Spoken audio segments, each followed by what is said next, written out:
Oh, not right now. No, just take it. It is great to see so many people out here for this special evening. We're glad that you have made the effort to come. I know some of you have come from long distances, and we really appreciate that.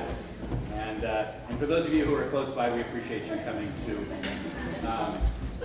We are going to begin by singing hymn number 87.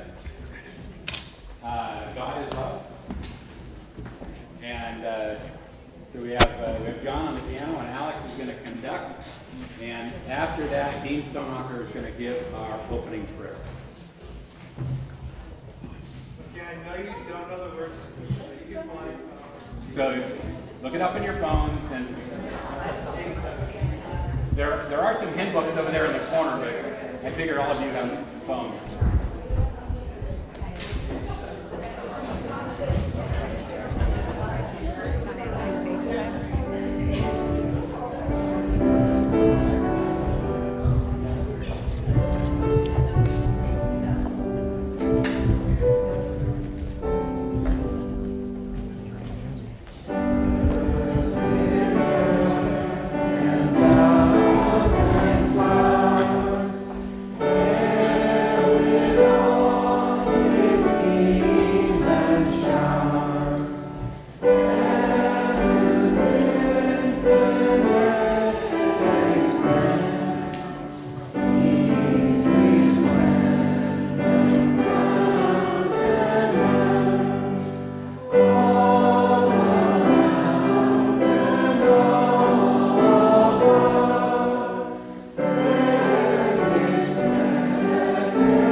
Our dear Heavenly Father, thankful to be together here tonight.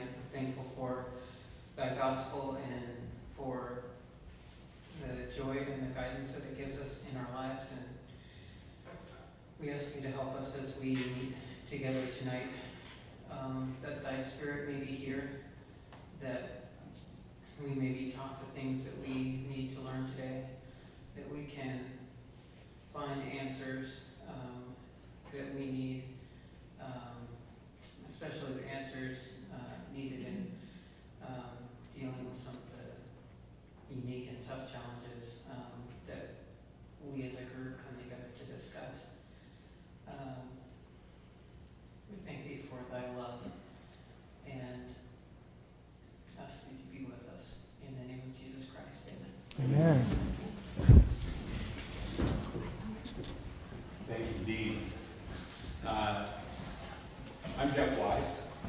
Those of you who don't know me. And it is such a privilege to join together with you each month. We welcome you to the hearth. We actually are here gathered around the hearth. If I'd really been on top of things, we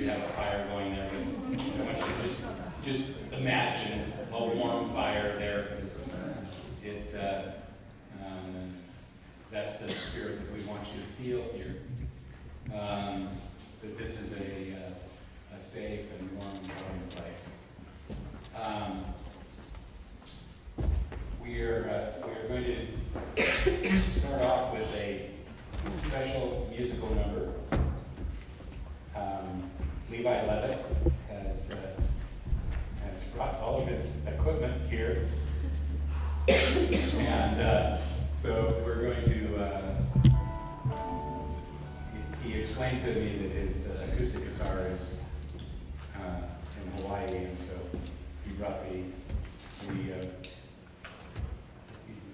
The amped up version. Yeah, the heavy duty instruments. The only replacement I could find. He's going to be singing a song that he wrote. In that way, it's kind of like the Lord's work. He just takes what we give him, you know? So, we're all going to cross our Jesus fingers together and get through this.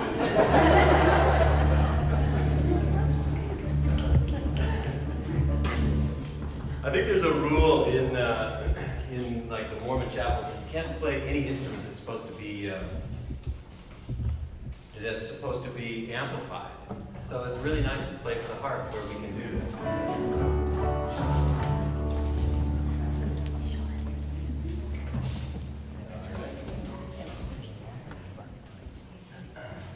Is your mic working? Can you guys hear me? This is how professional I am. I didn't even do a sound check. So you get what you pay for. If you don't like it, you can get the same money you paid back at the door.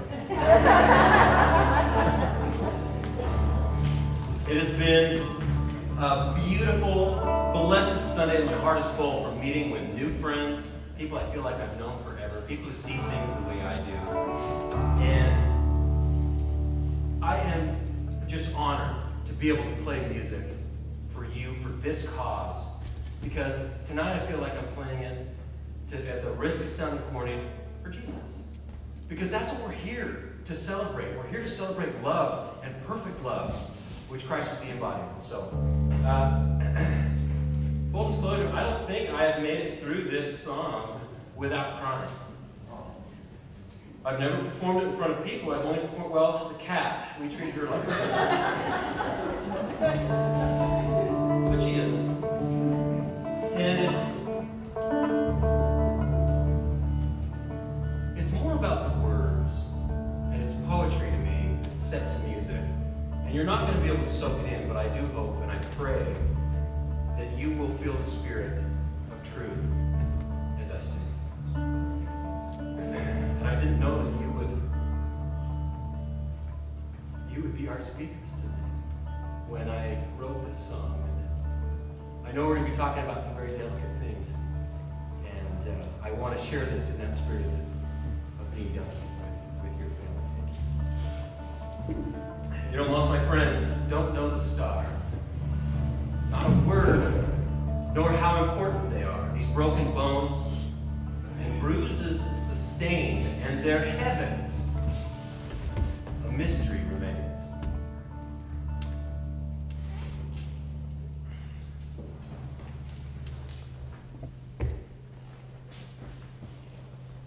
I'm gonna need to be in tune with the stars and the light of the moon. If the sun is where I want to be, I'll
this voice inside my head.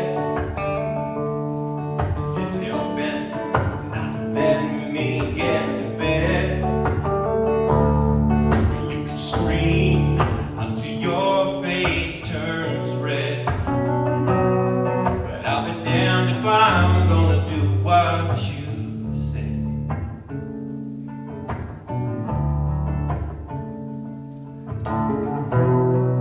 I'll be damned if I don't roll over and get some sleep instead.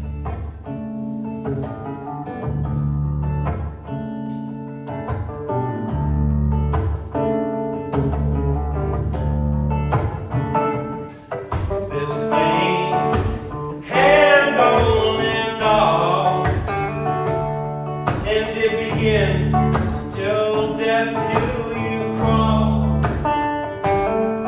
No more pain, no blood to call.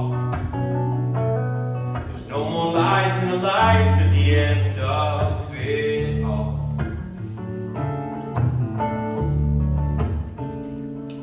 There's only light in your eyes at the final curtain call.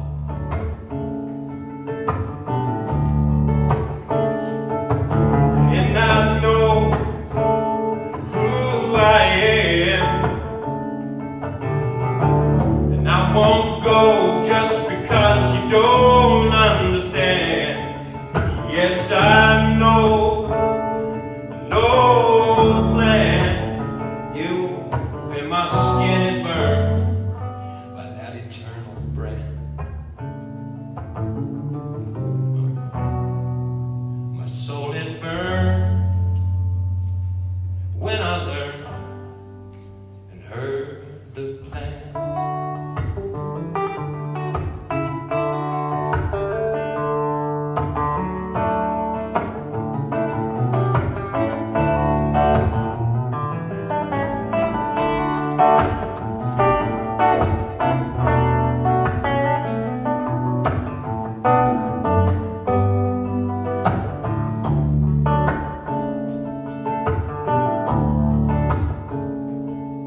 Really need to take some time and drink the wine from the grapes of my mind,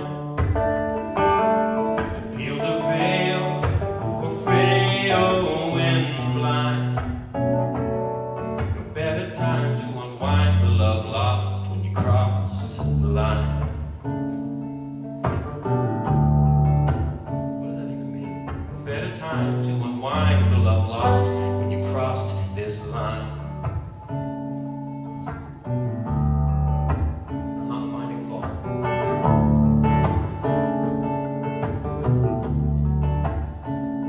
We ask for light, but when the sky turns on, the morning moon kisses the dawn. Would you believe that we've moved on? Stiff neck is not a place atop which this face belongs.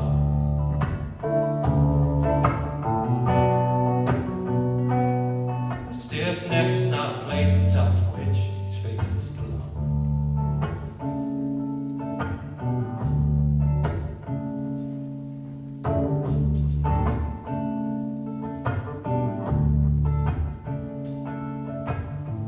Gotta know what this test got for me before I'm shown what the best is out for me. I would have flown if I had a wing,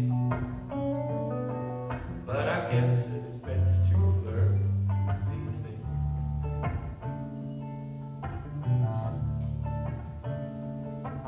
Well, I guess it's best to learn these things.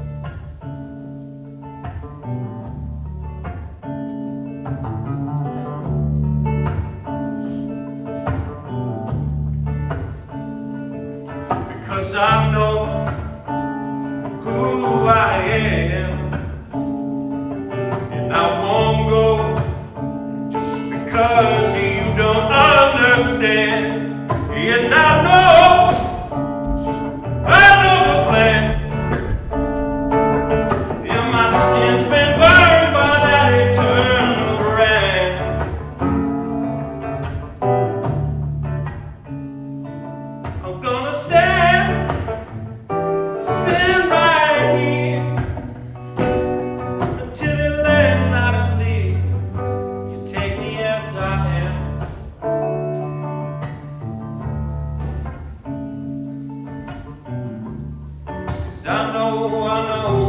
I am. No, I won't go, no, I won't go, just simply because you don't understand.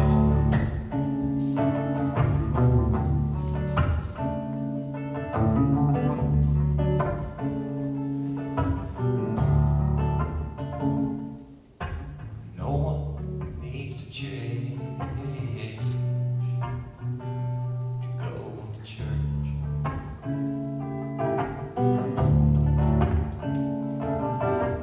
God only knows the pain of perfection, and good Lord, it hurts.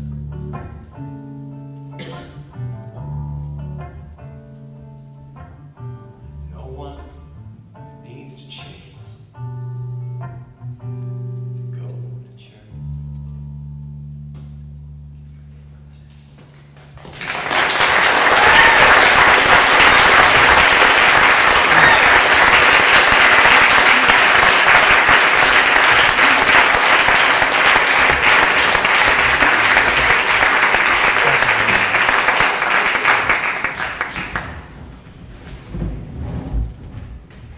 Levi Leper. Levi's one of our adopted sons. So, thank you, Levi, for sharing that. We asked Tom Christofferson to fly in from Utah to introduce our speakers. They are so special, we needed to get a special guy here to introduce them. So I'd like to invite Tom up to introduce Alyson and George.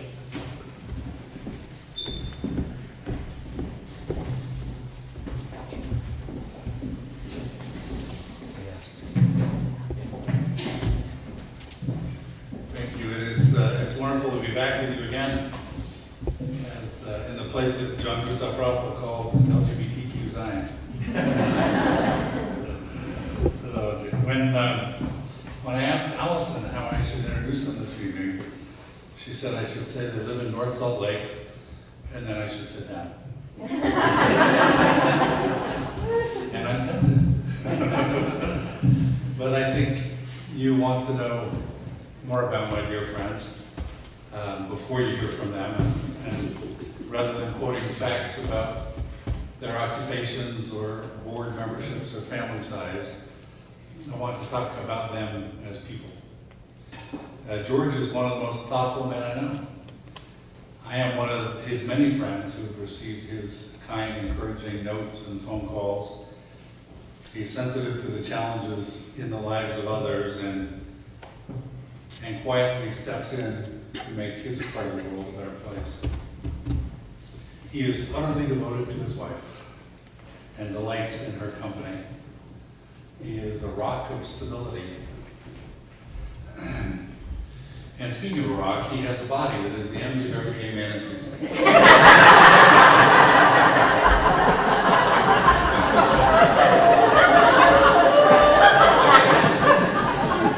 As you will see.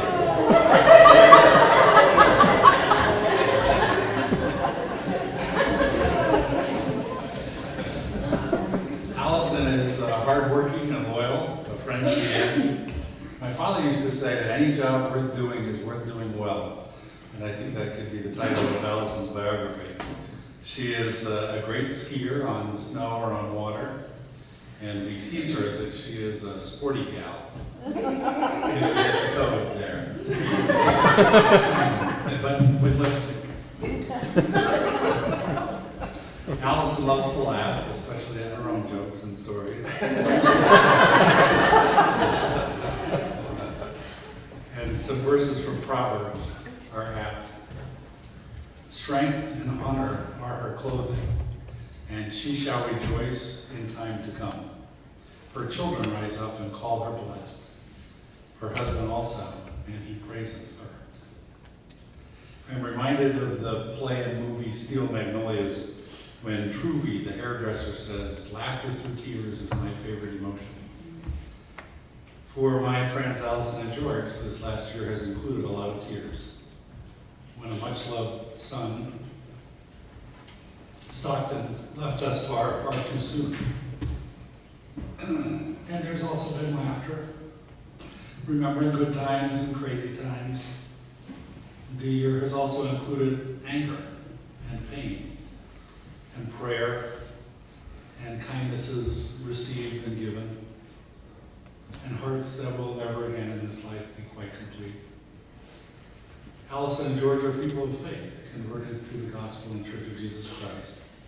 They are also people of action, who are working to make their family and all families, our church and our communities, places of less ignorance, of true charity, the pure love of Christ, of compassion.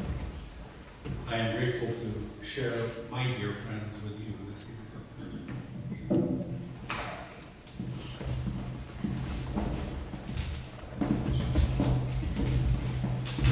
He forgot one part. There's always an argument amongst the girlfriends of Tom's as to who's the favorite. And I always gladly take third or fourth position because everybody else is far more demanding than I. So I had told him that he needed to say that I was the favorite, but he forgot that piece. So, just so you know. So I appreciate the invite to come tonight and share with you a part of our story. I hope as I speak to you that you'll know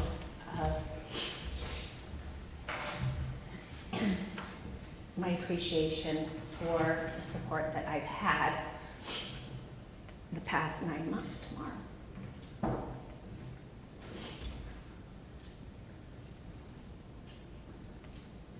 You know, I always thought that 9 months waiting for a beautiful baby was short, and this has been the longest 9 months of my entire life. And I don't even get a baby out of it.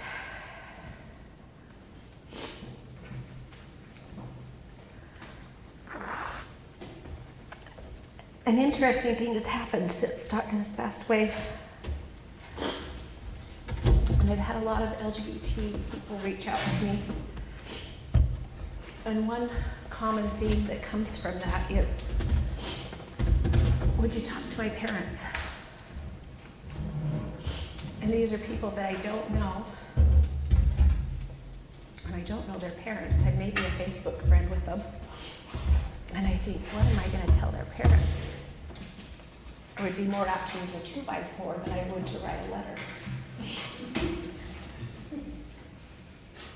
And so my talk actually started as a letter to a mother of a gay young man who has been alienated from his family and who wants so desperately to be included with his family. And so as I was writing this email to this mother, I said, this is my talk. And so I will share it with you. If I could sing a song, I would open with a song from the Broadway show Wicked. I'm sure you are all familiar with the song For Good. But as I've prepared this talk, these words have stood out. I've heard it said that people come into our lives for a reason, bringing something we must learn, and we are led to those who help us most to grow, if we let them, and we help them in return. Well, I don't know if I believe that's true, but I know I am who I am today because I knew you. It well may be that we will never meet again in this lifetime, so let me say before we part, so much of me is made of what I learned from you. You'll be with me like a handprint on my heart. Like a ship blown from its mooring by a wind off the sea, like a seed dropped by a skybird in a distant wood. Who can say if I've been changed for the better because I knew you, Because I knew you, I have been changed for good. And not only applies to my son, but all of those that I've had the honor of knowing in the LGBT community, that I have been changed for good. Sorry, my nose is, and my eyes are running.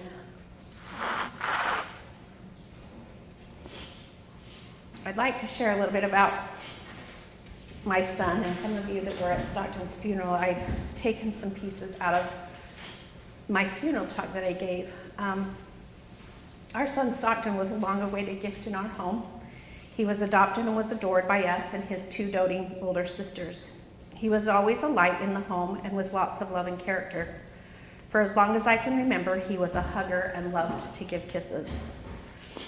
I often told him he was born in my heart, a heart that I knew had the capacity to love without conditions, but had no idea where our journey would take us.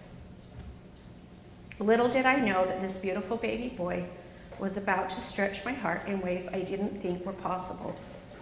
This was the beginning of my personal transformation and that of our family. And I conveniently can never give a talk without forgetting something. And so I did forget. I go to Africa every year, and if any of you are familiar, they have what's called a kente cloth. And they weave the kente cloth one color at a time, and it's many bright and colorful colors. I had one with me. But after spending time in Africa over the last years, I've loved that beautiful African kente cloth. The cloth is woven color by color to make a beautiful piece of art, and so it was with Stockton. He was a beautiful, vibrant thread that brought color, adventure, love, and spontaneity to our lives. His talents were in abundance. Our family quilt began to have pieces that came together from Stockton to create a beautiful family heirloom. Before I knew Stockton's likes and dislikes, orientation, stubborn personality, and crazy zest for adventure, he was a large piece of the family quilt. My son was not a threat to our family, but a vibrant color that was woven beautifully into the family quilt of love. So often this beautiful being was the one who offered the extra hug and kiss to others and the apology when he had done something wrong. He was a peacemaker. He taught us to love deeper and to reach further in every aspect of life. As he grew older, he continued to show love by standing by those in need, looking for the outsider while silently suffering himself. Stockton has and will always be the one who taught our family to love more freely, without judgment, and a love for everyone. We had the beautiful opportunity to become involved with the LGBT community, and there, Stockton found his tribe. I recall the first conference he attended and met other teens, and both George and I commented on the fact that we finally saw the light back in Stockton. In the words of Chieko Okazaki, no act of compassion is ever futile or wasted. Each choice to act from tenderness feeds our own spirits and becomes a conduit by which the pure love of Christ can spill into a world hungry for such transforming and bounding and infinite love. We saw that amongst our friends, his friends and allies in the community, and Stockton loved that about his tribe. Although Stockton had found his tribe, he also had a longing for a community and belonging. He would often say to me, "What is so wrong with me that I can't have friends?" He wanted to know and feel a sense of belonging with those he cared for and those he associated with. I believe with all these situations, there's a layering effect of our lives and a culmination of experiences. Sorry, I can't see, my eyes are getting blurry. Knowing my son as I do, I believe his pain must have been immense for him to ultimately take his life. So this is where my life has been changed forever.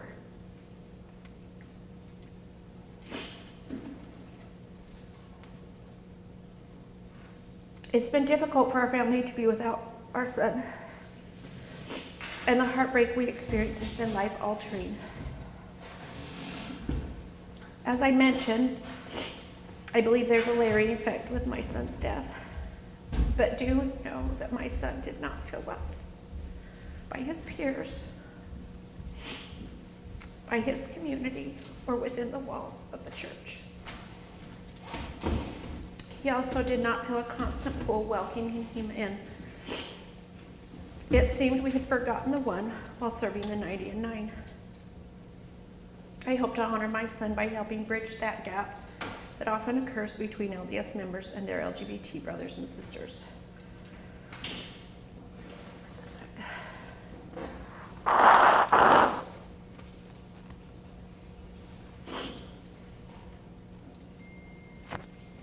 Someone's texting me, I'm sorry. That's me. I'm sorry about that. You're doing great. Thank you, that's what I needed, just a little thumbs up. I spoke at my son's funeral, and the title of my talk was I Choose Love. I knew that was going to be the title because as an active LDS member of the church, that was exactly what I was taught. No matter the choices my son made or the path he chose to follow, I knew that if I led with love, my son would know without fail he was loved just as the Savior loves. I realized by loving without condition, it was I who learned a more pure type of love. It took that added burden off my shoulders and allowed my son to know that I loved him. It was our family who has been enriched by having him in our lives, as well as the other LGBT kids that we cross paths with. From the words of Jeffrey R. Holland, when a battered, weary swimmer tries valiantly to get back to shore after having fought strong winds and rough waves, which he should never have challenged in the first place, those of us who might have had better judgment or perhaps better luck ought not to row out to his side, beat him with our oars, and shove his head back under the water. That's not what boats are made for, but some of us are doing that to each other. Are we doing that to our LGBT brothers and sisters? I certainly believe with all my heart, that we as parents would do anything for our children and love them with a depth that only a parent understands. So often with the work that I do, that these kids in the LGBT community, that is not what they are hearing and what they are feeling. We are here for a purpose, and that purpose is not to inflict more pain on these kids. I myself had to learn that it wasn't my job to impose my beliefs on my child, but to allow him the experience and be there for a soft place to land, to provide a haven from the storm and teach his siblings and other family members that we will continue to love and support.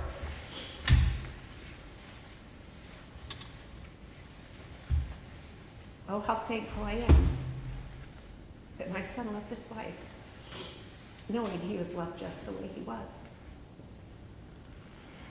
I love this quote by Thomas Merton. The beginning of love is to let those we love be perfectly themselves, and not to twist those we love, or not to twist them to fit our own image. Otherwise, we love only the reflection of ourselves we find in them. My good friend, my favorite Tom Christofferson, also spoke at my son's funeral. And in his talk, he talked about loving perfectly. He says, if our primary focus and object in life is to love perfectly, then we may discover all the Savior was striving to teach us. Thou shalt love the Lord thy God with all thy heart, and with all thy soul, and with all thy mind. This is the first and great commandment, and the second is like unto it. Thou shalt love thy neighbor as thyself. On these two commandments hang all the law and the prophets. By this shall men know that ye are my disciple, if you have love one to another. When we seek to love perfectly, our focus is outward. We strive to learn what it is that God loves about each one of his children. Knowledge of our own shortcomings creates a humble desire to aid, to lift, to serve a brother or sister in need, and repels any desire to judge, as the hymn teaches, who am I to judge another? When I walk imperfectly, in the quiet heart is hidden sorrow that the eye can't see. Who am I to judge another? In the epilogue of Les Miserables, Fantine sings, to love another person is to see the face of God. When our primary focus is to love perfectly, the crucial elements of living perfectly naturally come along. Humility, hope, patience, faith, long-suffering, loyalty, kindness, and above all, the gift of charity. And who is found possessed of it at the last day, it shall be well with them.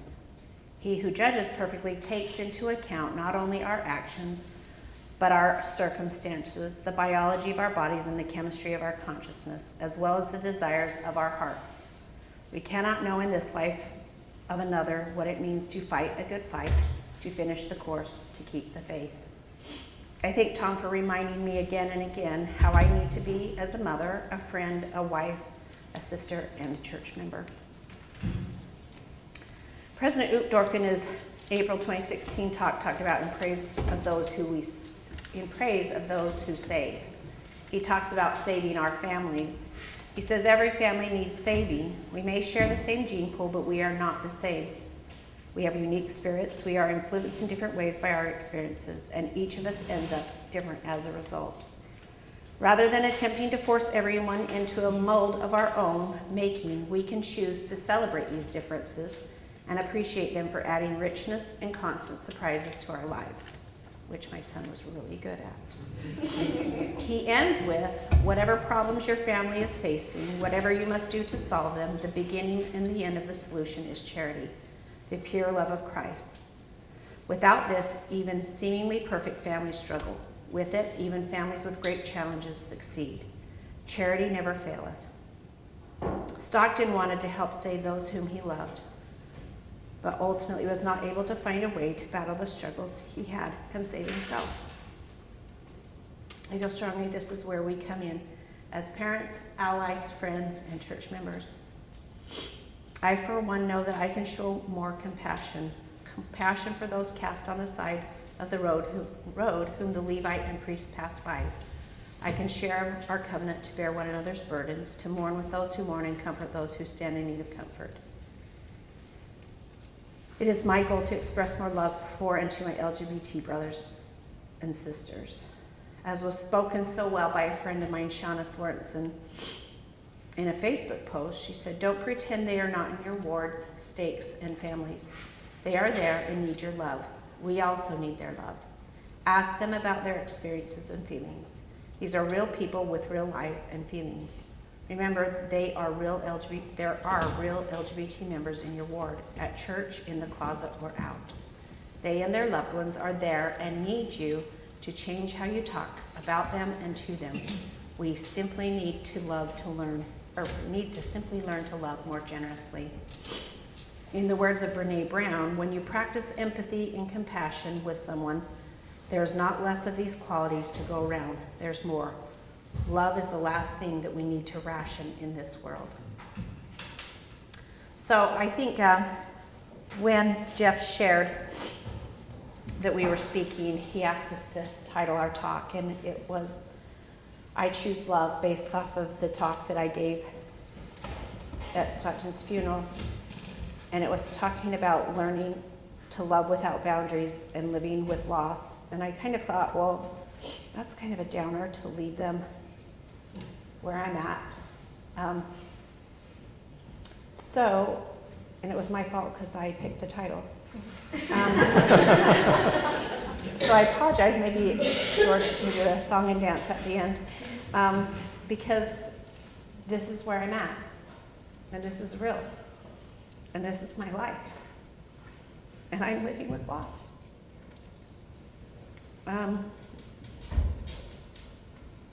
So this is what you get. And did you say I was really honest? Yes. Okay. As I thought about sharing my feelings on living with loss, I have to say I felt the despair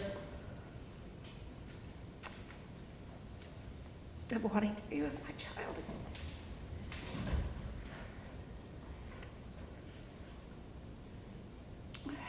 I've never felt so torn.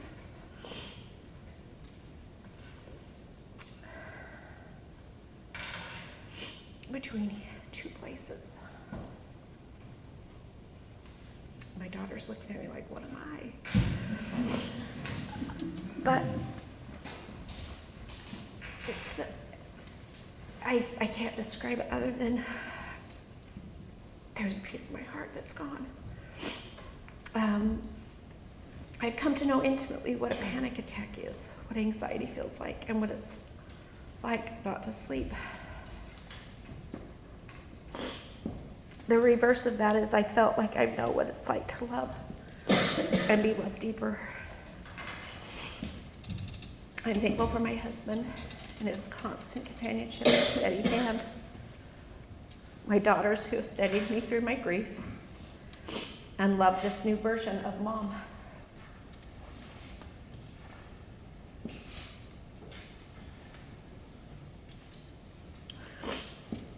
My friends who've been willing to step in my grief with me and allow me to share my deepest fears and darkest moments. How do you share these things?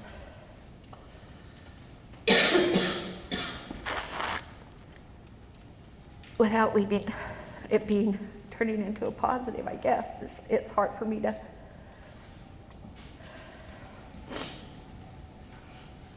see that silver lining at times.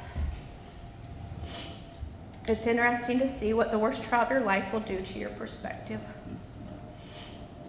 Yes, I still get up every day, but more mornings than not, that demon has blanketed over me, and I am suffocating on the darkness that embodies him. It's crazy how you were lonely for your old life. It seems now that my life has a before and an after. A massive fault line that lies in the middle of what used to be and what now exists. So now I look for steady, firm footing on the other side of the fault in hopes that I can find healing. This quote has resonated with me as I pondered this experience. I thought I would have to teach my child about the world. It turns out I have to teach the world about my child. My child who's no longer on this earth.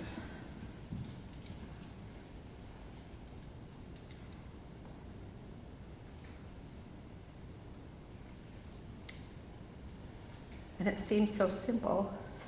Now I can remember when he came out at 13. You know, George and I just, what are we going to do when he's 16 and wants to date, and how are we going to handle it?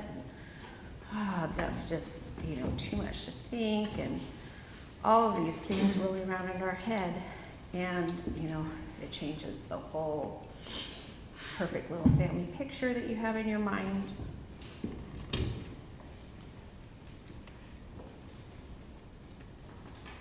And now, what I would give to see him go on his first date. I know he had plenty of first kiss. Oh, I did get that one. I think every young man affirmation was like, can I have that shirt? He kissed me in that shirt. It's like, oh. But so just so we're clear, he was kissing him.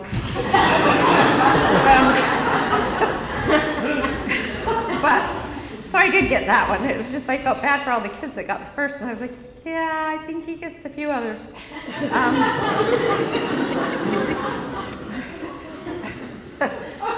So I did get that. But, to marry, to enjoy a healthy, long, fulfilling life. And I can't continue on without honoring him for the vibrant young man he was and the zest for life he shared with us and those that knew him. I have felt a strong nudge from my son that I need to honor him by reaching out to our LGBT brothers and sisters even more. Words that often come to my mind are urgency, reaching, understanding, compassion, and of course, love. I've sat more with my LGBT brothers and sisters since Stockton's passing. I've heard the following said by parents on several occasions: I'd rather have a dead child than a gay child. First of all, I'm the wrong mom to say that to. I'm here to tell you, I hope you realize what you have in that beautiful living God, child of God that is gay. If your relationship isn't where it should be, I hope you'll reconsider your relationship with your child and cherish the moments you have with them by your side. Include them in your family and your extended family. You will find a greater capacity to love and understand. I know it. I know it because I chose love. And I found a greater capacity for love and growth because of it. And for that, I am grateful to have had 17 years with my son. As we strive to reach and love one another, I would ask also the LGBT community to love and look after their own. Please create an environment that is healthy, that is inclusive and kind. Be the kind of friend and mentor that you can be proud of. Live life to its fullest, knowing you can be just the way God created you. I realize that it may not always feel this way, but I would hope all will know you have a cheering section and sanctuary with your allies and your own. From the words of my friend John Bonner, speaking of his friends in LDS community, he says, I know their first instinct is to reach out, to assure us that as long as they have a home, we will have a place in it. That when their table is spread, we will always have a seat around it. And that whatever we decide to celebrate our love with that person we've chosen to make a life with, they will be there in the front row, applauding louder and weeping more tears of joy than anyone else. Let's commit now as brothers and sisters, regardless as to where we sit at the table, to make a place. One where everyone knows of each other's love, support, and most importantly, a love of a Savior who knows each one of us personally, who understands our pain and has died that we may live again. This life experience is about finding our way back to love. All the rest is just part of the tough journey we call life.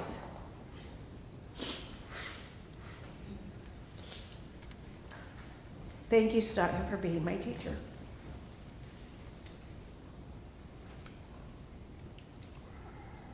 My promise is to learn to love with all my heart. Forgive in ways I thought were not possible. Release anger that no longer serves me and return to meet you again, saying, I did it.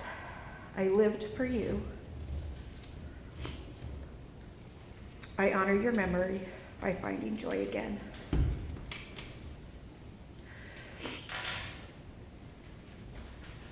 I appreciate the opportunity that I had to come and speak to you. This has really been my first time that I've publicly really talked about Stockton's passing, and so it's kind of emotional for me, so I apologize. But I hope that you will know of my love for not only my son, but for this community that I have been able to be a part of, that has included me in their circle. It's an honor for me to be included and be counted amongst friends in this community, and that is something that I do. You know, sometimes I feel like I'm straddling this fence because my connection is gone. It's like my membership expired or something. And I'm like, I signed up for live, I promise, you know, I'm here, I'm in it. And so I want everybody here to know that you have a cheerleader in me and a supporter and a door that's always open in our home. And so I leave that with you. In the name of Jesus Christ, amen.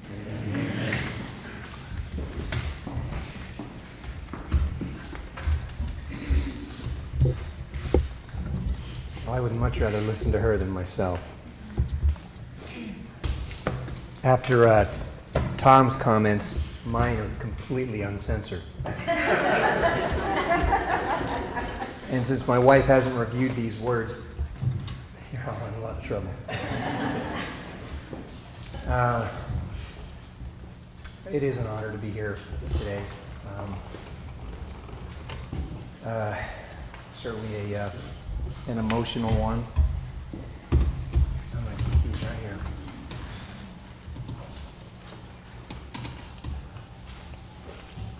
From the moment that Jeff asked Alyson and I to speak to this group, I've thought about this and rewritten words and tried to imagine what I wanted to happen here.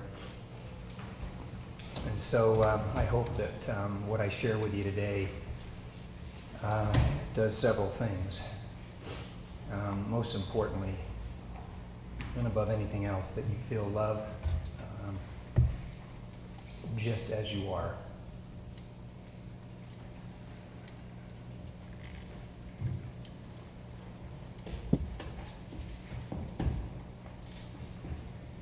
It is also an honor of mine, as much as it's great to be here with you, more so to be here with my wife.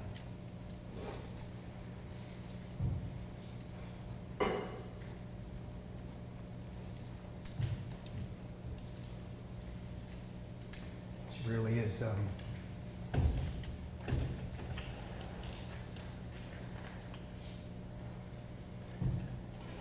sorry, I lengthen out my talk. I pause like that. She really is my best friend, and even more so through this experience, my battle buddy. I really could talk a lot about her, but before I get in a lot of trouble, I better stay back on focus here.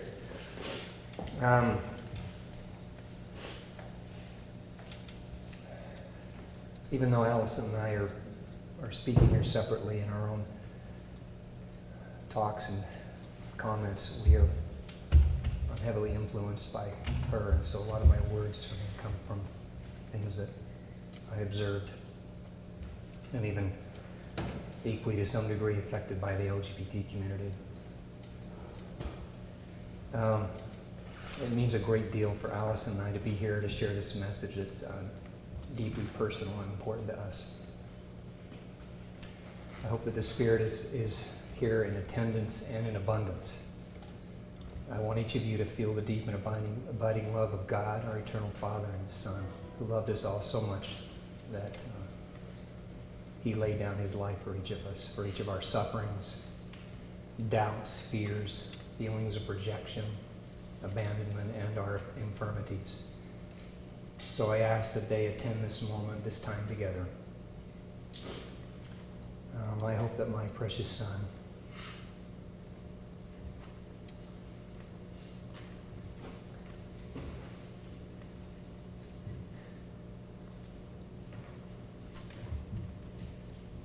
will be proud of us,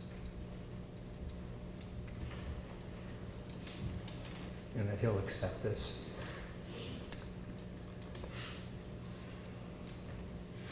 Stockton.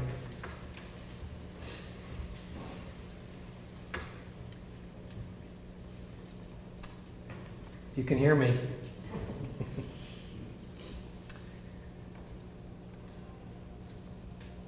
Know that I fully accept you, just as you are. I want you to feel our love for you and appreciation for the beautiful child that you are, just as you are. Stockton, I want you to know that I'm proud of you.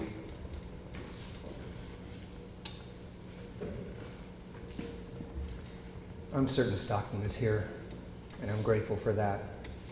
So if I swear, if I tell a terrible dad joke, note that Stockton influenced me. And yes, I'm grateful for that. The things that I will share with you are my experiences, feelings, and even emotions. I have learned a great deal about love through the pain and grief of losing a child. I stand here to openly show and give respect and reverence to my son and all those who are now gone a bit early. I'm not the only one who lost a son, a precious child. Each of you here lost a son, a brother, and a friend. Lost are those moments and memories that I personally was ready for.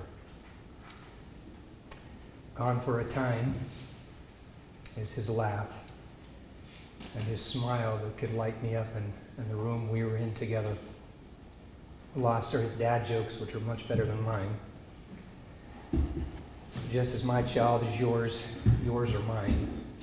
We are here gathered to raise each other, lift one another, and truly be one, a community of love and unity. It is my desire that we will walk away from this moment armed more so with the deep and beautiful power of love, and in doing so, make a significant difference in our marriages, families, friendships, and communities. If you love someone, you are always joined with them in joy, in absence, in solitude, in strife. Rumi. From the moment I set my eyes on my son, I fell in love with him. His infectious smile, laugh, and mischievousness were an instant hit with me. His precious hugs and endearing stare would melt any frustration and would heal any sadness. His light was very powerful, and that continues to be very powerful. Stockton always wanted to do what I was doing. From going for a run to making a protein shake, he wanted to be like me, and I loved that. One day I wanted to test this, so I told him that I was going to go for a run. Yes, I'm telling the story. Remember, I'm uncensored here. I told him that I was going to go for a run, to the frustration of my wife. I told him that I was going to go for a run naked.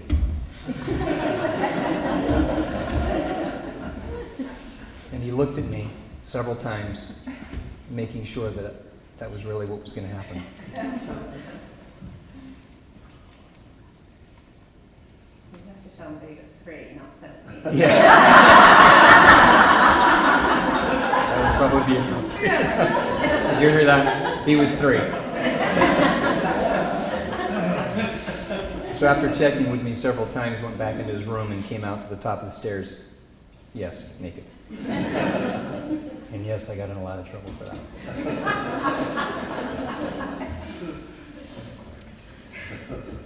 I've been running dressed ever since. My son and I share a great love for music. I have found myself listening more to the music he loved, like Lord. On many occasions, I would listen to him practice his guitar in our living room, and he had a song that he would sing, one of many that was a favorite of mine, falling slowly from the musical once. As he practiced,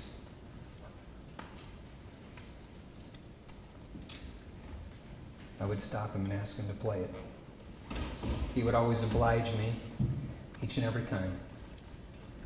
As I would listen to him, I couldn't help but get caught up in how it felt so personal. For a moment, he would let his guard down. He and I would get lost in that moment together. He expressing himself to me, and I would admire his openness and vulnerability. He would always ask me, "Do you really like it?" And once I left myself, I would respond with, "Wow."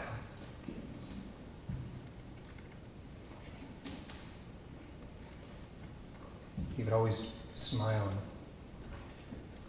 was surprised at that response. We all want to be appreciated and valued, seen for what is great about us. We all want to be cheered on. I love these words from Archbishop Desmond Tutu.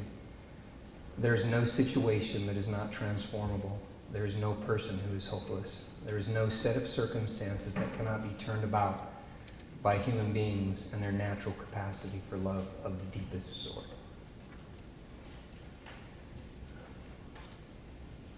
Many years ago, my wife approached me and wanted to purchase flower baskets to be placed around our home to add color and beauty.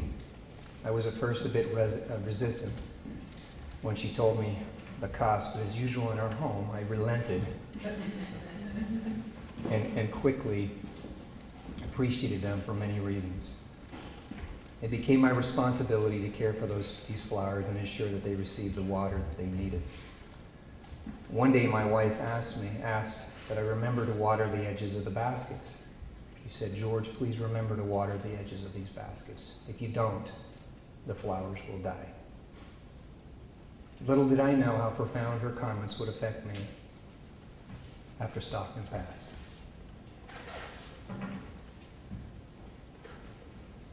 Just after his funeral, I was out in our yard watering those same flowers. And her words came to me with such force that I began to cry.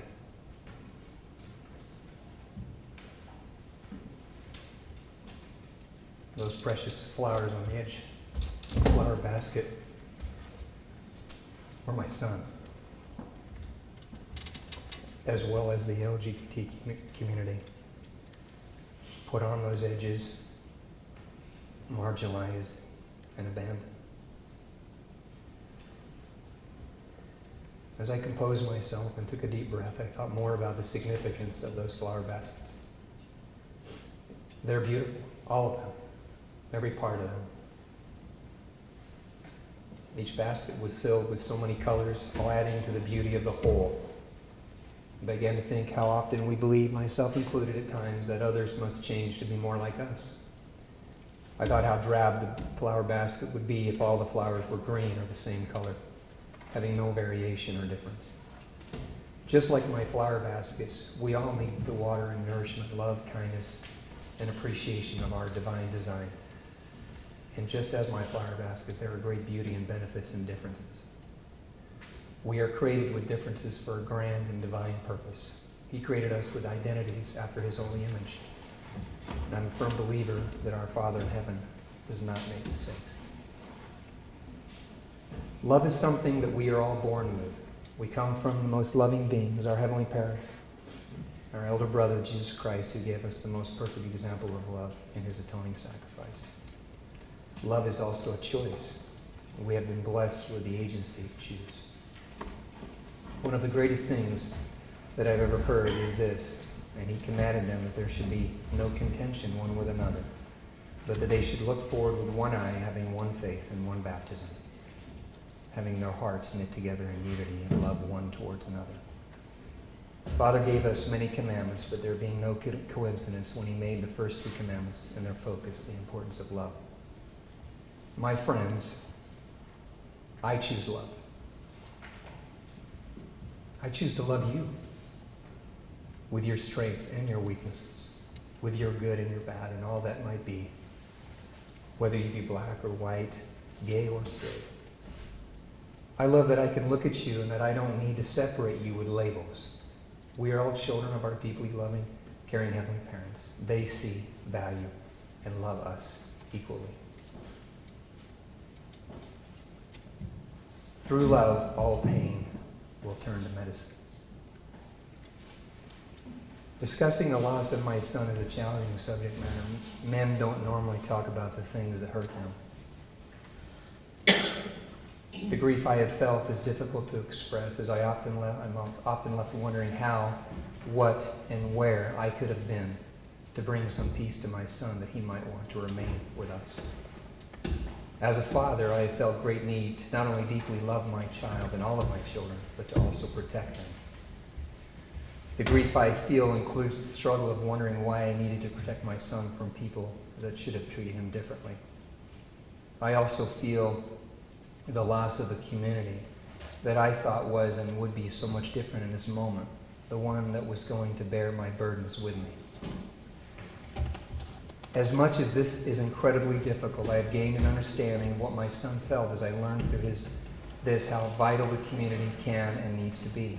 This experience has moved and motivated and inspired me to reach out to the LGBT community and to look at each one as I would look at my own child. The loss of my son has ultimately provided the fuel to raise my words and deeds, seeking to create a safe place, encouraging a community of deep love. I have a Gary Price sculpture in my office in my home titled The Ascent. The sculpture depicts a scene on a jagged cliff where two Native Americans are climbing this cliff. One is reaching down to the other in a spirit of love.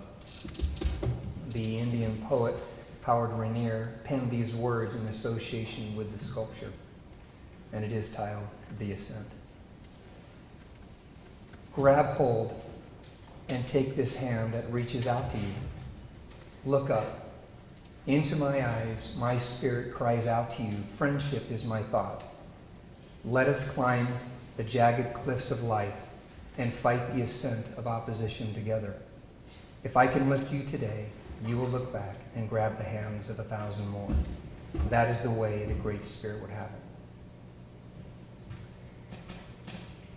May we all better enjoy our own flower baskets and see the world that is around us. May we all love without boundaries, appreciating and celebrating the differences in each of us. And thank you for being here with us tonight. And I thank you for taking some time to share this with us. And I say these things in the name of Jesus Christ. Amen.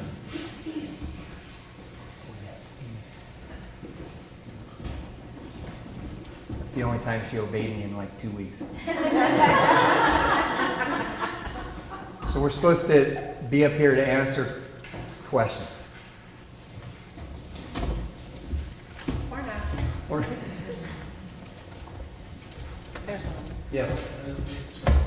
You said that you felt torn between two roles, I think. Could you elaborate on that? Which part? Because I kind of, maybe at the beginning when I was talking. It's kind of an interesting, I don't know, right after Stoughton passed away, is that the part you're talking about? I think so, yeah. I think that's something. I think it's kind of hard to explain, but you feel like part of you is gone. I think, is that the time you're talking about? Or I think I wrote down, maybe part of you feels like you're with your son still, part of you is trying to. no, I think what I'm trying to say is that there's, it's a,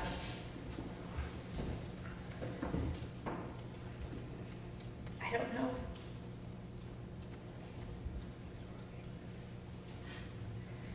It sounds weird. I just feel so.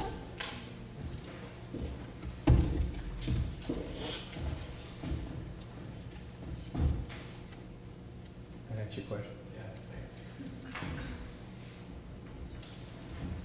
thanks. Sorry. I told you my brother was sitting right there. I can't keep saying that. Do you feel like Stockton's passing has made a difference in your community or in your ward or your state in a good way? Has it opened people's eyes to what needs to be done to prevent Well, these kids from feeling so marginalized? we had planned to move until our home, before Stockton passed away. We were trying to get him into a new high school. We felt like that he needed a change. And so we sold our home, and then within 2 weeks, Stockton passed away, and then we were moving into a new state, a new area. I mean, in Bountiful, Utah, the states are, one right in a row. So we moved into an area where we really haven't been very involved. I don't know that I felt like it put any more pressure on for change. We were invited back to speak with the state leadership in that state. In our previous state. In our previous state. And, we did have some dialogue with them, but,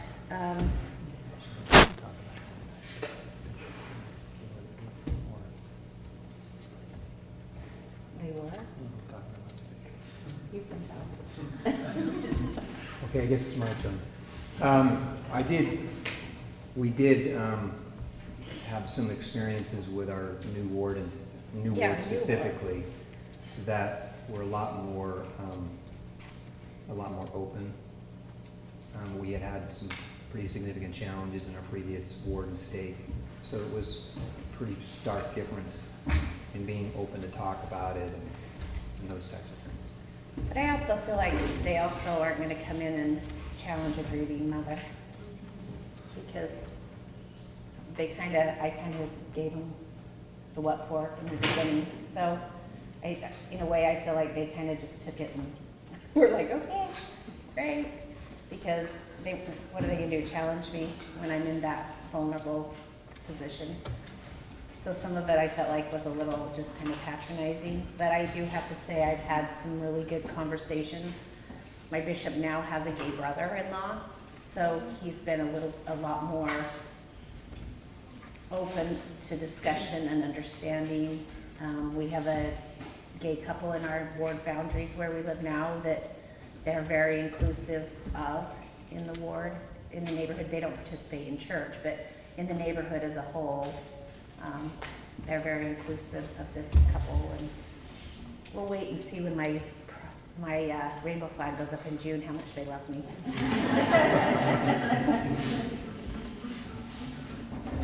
So that's kind of been our experience from that. Over here. Yeah, so I think a lot of people who are maybe aware of like the things happening in other people's lives, who are like directly connected.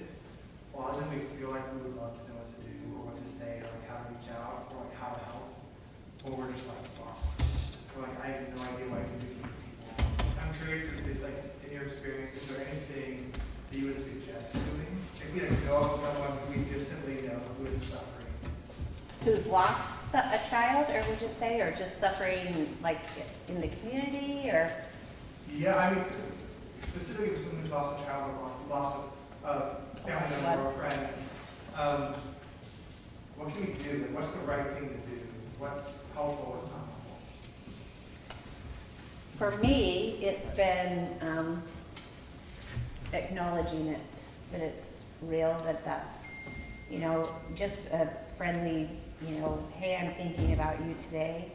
I mean, there's no, I would go to counseling and I kept going thinking that she was going to give me the magic answer to make me feel better, and it didn't make me feel better. It's not like I can take some medicine to make it go away.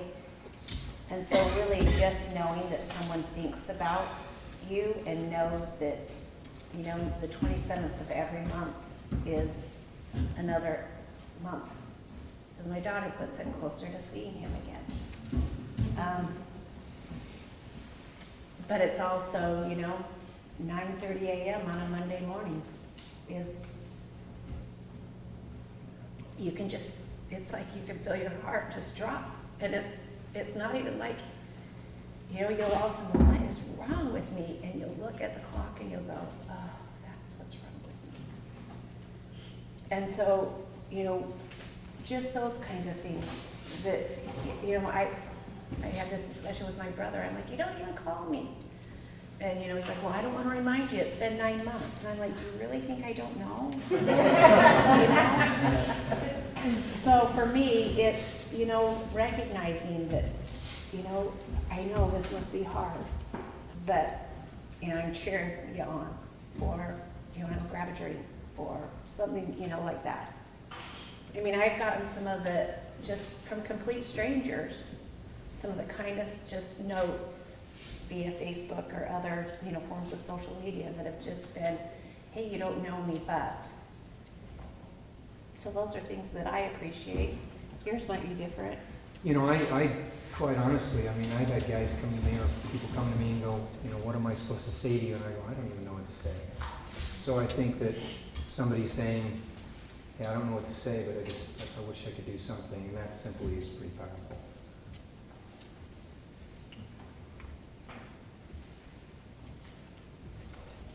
A couple of questions. First, Tom and I would like to know if you're planning any more runs in the buff. Yes, but just in my shower.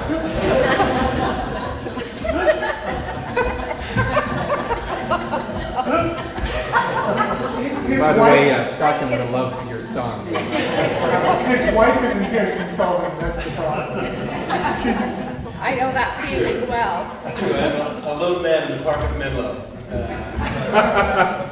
But then I guess you sort of just spoke to the second part of my question was, are you seeing a trend in the softening? Oh, of the I hearts? thought you were going to ask me if I've seen a therapist. I'm like, I know.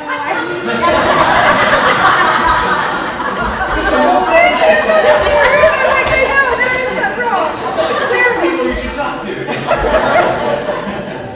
Here I am laughing at my own jokes again. Are you seeing a softening in the hearts of the saints around you? And Is that giving you the courage to raise that rainbow flag in the front yard? No, that's not. Yeah, we just do that because we're obnoxious. You know, I don't know that I do see, I mean, A lot of it is, I think there's, it's a challenge in Utah. It's just a challenge. Tip the cap to you two for staying and laboring in that part of the vineyard. Bless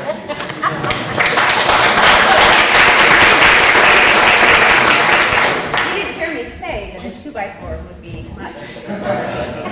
We have some readily available in our garage, too. That was my third question. The address of the person who said I'd rather have a dead son than a gay son. What's that address? I'm going to send a kneecap guy over there. Take care of her. What is that? What is that address? Well, we want to send somebody over to her.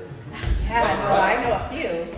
I think it, you know what, I think it's, to some degree, I think that comes from an element of fear that, you know, I find often that it's easier to ignore it and hope it goes away than address it.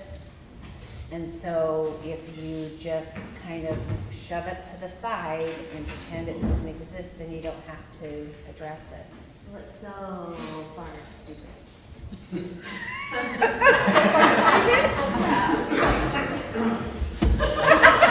I can't even. I mean, when they're this stupid, when you feel like they're like here, you can talk to them, but super stupid. There you go. We've got really stupid in Utah. She just defined it in one sentence. No, I think, you know, it's been interesting. We moved to a younger ward, and I will say that that has been a little bit more refreshing. I think we are right on the cusp of Salt Lake City now, which, you know, I think most of these people, if they could afford to go right into Salt Lake City, they possibly would. They work in the city. And so it seems like we have seen a younger group of members in our ward, and so they seem to be a little bit more interested in the dialogue and the discussion as opposed to, you know, I grew up in the state that we previously lived in, and President Irene was our neighbor, and so in some regards I think we kind of walked a little line because he didn't, you know, because we were friends with both of his sons, Stuart and John. And, you know, they were absolutely wonderful with our son, but I think some of the leaders felt like they didn't want to get told on or didn't want him to hear that they maybe had crossed a line one way or the other, and so as a result, they just kind of kept it pretty vanilla. So I'm Young Men's president in my ward, and I have a youth that is gay. What would you recommend for like a leader? You know, that's where I would probably put a lot of my eggs in that basket. I think that was one of my biggest sources of heartburn in our ward. My son was not welcome. They did not want to talk about the young man that was gay, nor did they make any efforts to be inclusive. And so for me, obviously you're here so you understand the dynamic of the LGBT community, which is huge. You understand that they can sleep in the same tent and be okay, right? That was a problem with us. We, you know, if he goes, other parents wouldn't allow their kids to go. So one quick comment real quick. Preston, I think one of the things that's really important is the fact that you're here. And I think that, you know, ignorance cannot, you know, you've got, at some point, you've got to be willing to step into a space that you just don't understand. well, you do know that gay kids don't like to play basketball, right? I like basketball. Yeah. I kept telling him, I'm like, he is not going to show up if you play basketball every week. Now, cooking with the young women, he'll be there. Just a thought, you know, you have to add it. Yeah, I guess my question, I'm Preston's wife, and we have a gay woman in our work, and our young women's, and I'm in the young women's, and so one of my questions is the level of I feel like we both try to do a pretty good job at supporting these youth and meeting them where they are, but at what level is any amount of interaction like hurtful to them? You know, in this case, you know, most of them are active, they're not necessarily coming to church, and we invite them over to our home and kind of meet them where they are, but is there ever a point where even that is harmful because we're also, you know, part of the church? And I don't know if I think you let them take the lead. I mean, I think you've got an expert on the back row back there, right? Aren't you an expert? Yeah. I mean, I think you take their lead, though. I think, you know, like my son really, the minute he read the First Strength of Youth pamphlet when he was 12, and it said that homosexuality was a sin and that you needed to talk to your bishop, he turned off. Because he was sitting there going, wait a minute, I haven't done anything. I'm abominable, and I haven't even done anything. You know, that was his take on that. I dropped my Kleenex. So for him, he was done. And so I think you have to, but you know, the thing that was hard for me, and, you know, in hindsight, I felt like if I would have, I kind of put all my eggs in one basket, in the church basket. And I wanted my son to know of God and of His Savior, and I put all my eggs in that basket, and that's my bad. I should have been doing more for him to develop and gain that relationship separate, and knowing that that was not connected to the LDS church. Just really quick Pardon? though. Okay, yes, go. Okay,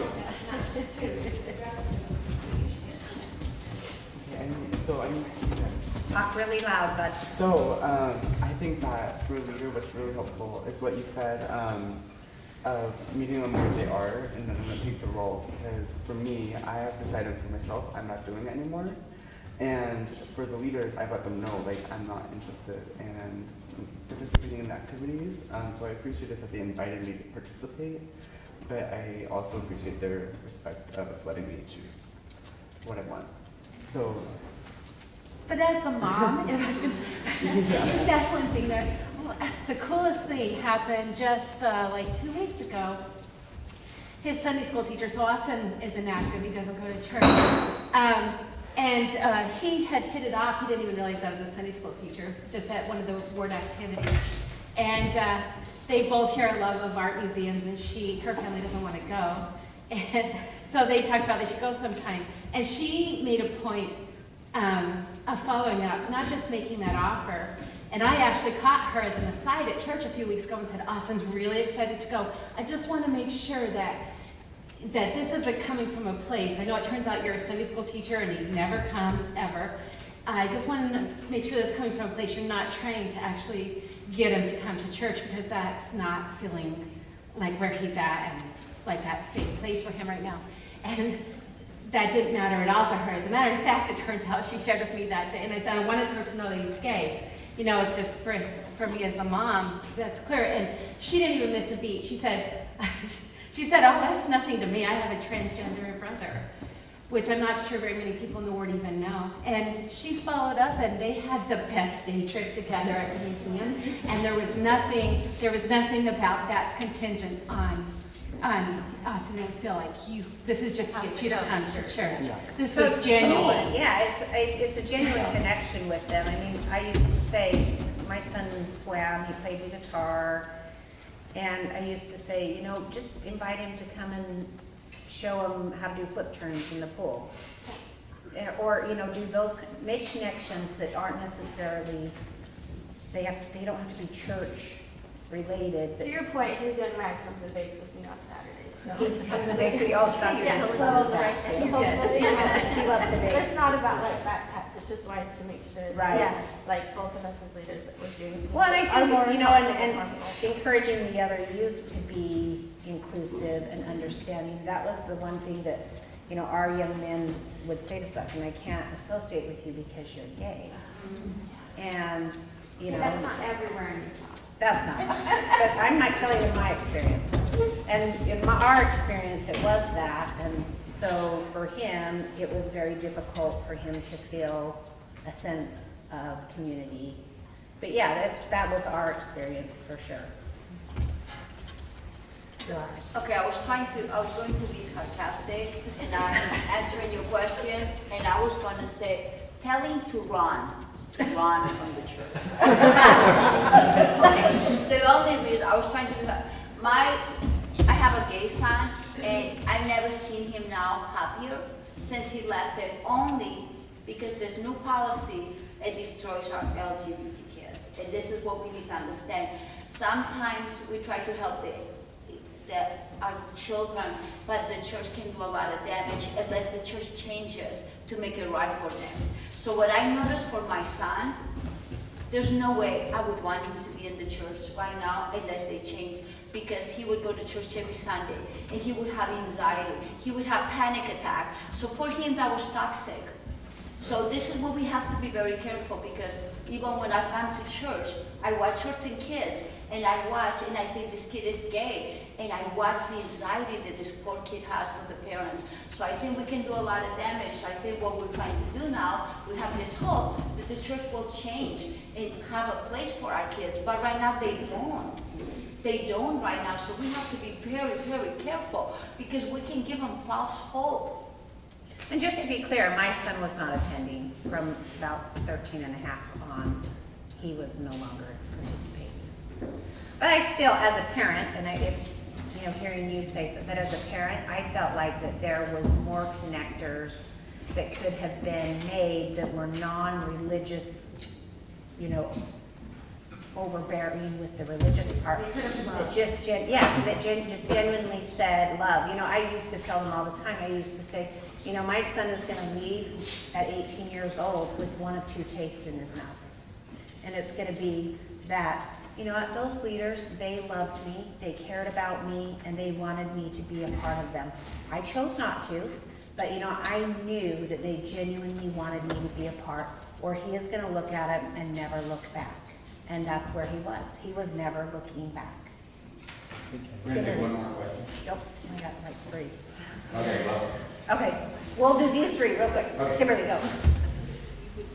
So I love you guys to death. Oh, that's a preface to. Yeah, brace yourselves, Kimberly. And I promise you I'm not trying to therapize. That's not my role tonight. But I want to back up about 5 minutes to a statement that you made about putting all your eggs in the church basket. And then you said something I felt was riddled with guilt and shame. You said the phrase, "that was my bad." I think I'm the same age as you are. It's generational. We had no resources. We were given no options. It's all we knew. Please don't hold that guilt. Please don't harbor that shame. You did the best you could with what you knew. What does Oprah say? When we know better, we do better. Hello. We do better. And when you knew better, we did better.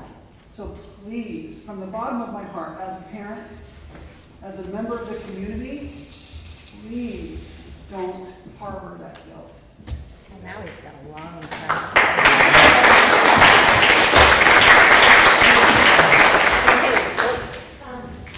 I have 3 teenagers.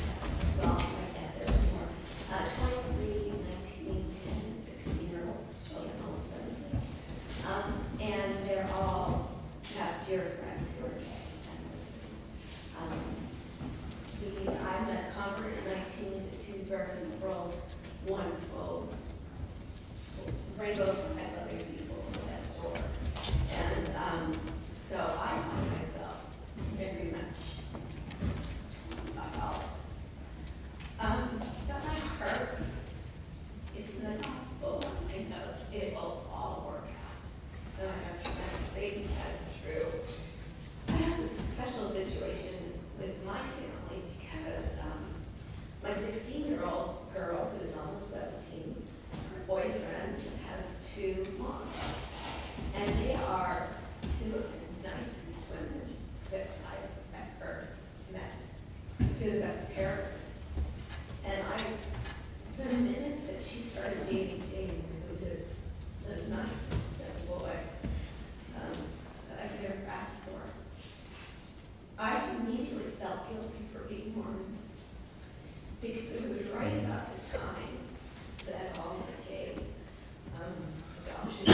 roles, right? It was, please don't judge me. Because I would never judge you. You are wonderful. I know it'll all work out. I don't want you to think that I'm never judging you. I think sometimes we have to really be proactive, and at least for me, I can't say you. For me, I always try to, especially with the area of living in this wonderful complex place we live, that we have to be very sensitive or we're not. Thank heavens all the same. And that if we were in these terribly stormy place to live, and that we have to make sure that people understand if we do and dig down deep of what Christ really taught, to truly love one another and accept one another, that the gates in our life, dear friends in our life, it doesn't matter. They're still should be accepted by us, and we got to get to that point where they know that they will judge us for being Mormon. And it can be reversed. And I, I'm so thankful that she said, I know this guy. I know you're not going to those. Because she had heard about them, and because she's experienced it in her life. You know, so I think it's just really important that we not put ourselves in boxes. I agree. Thank you. Thanks. Thank you. Oh, yep, one more right there. Yeah, so, just this whole topic that started with you have kind of brings back an experience that I had, where I was on a scout trip, and this is like a moment that like I still think about, and it kind of haunts me a little bit, just to think that these leaders have to feel this way, but it was at a scout trip, and I had a youth leader make fun of a gay missionary thing he had. He used a gay slur in the joke. And everybody laughed and everything. And I look back at that experience now, and if I was a gay scout on that trip, I'm not sure I want to come back to church again. Period. And the more I think back about that experience, the more I get angry thinking about it because of the ignorance. And so the question I have is, and first I want to say I admire the hell out of you guys. Seriously, but really, for coming here and being parents have had to deal with that challenge where you are in Utah and everything. So the question I want to ask you guys is, are you guys getting opportunities to speak to youth leaders and youth fire executives? I think that your story would do wonders in that particular part of the church, because I think that if the youth knew that have more love and everything, then that would change so much. So are you guys getting opportunities to? Well, this is the first time that we've agreed to kind of speak. So I'm assuming that maybe those opportunities will come, but I'm not asking for them. Like I said, I'd rather use that. Okay. No, that's not true. Well, kind of true. But no, we've shared our story with the PR department and with the church, and so we do have some dialogues going, but it's not like we're trying to carry the church torch either. We are wholly in the LGBT Mormon camp. So that's what we want to do, is help our LGBT brothers and sisters that are LDS, that they feel our love and support is where we're at. So, thank you.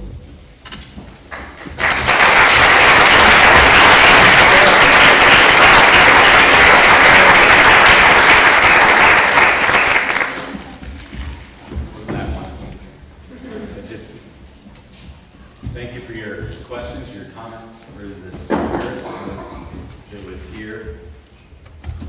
Alyson and George, thank you for that. And for Stockton, for his influence.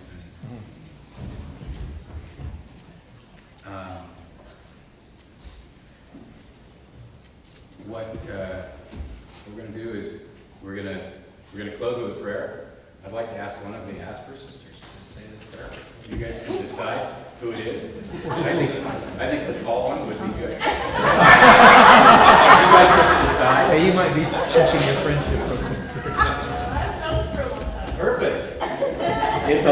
giving group. While you guys work that out,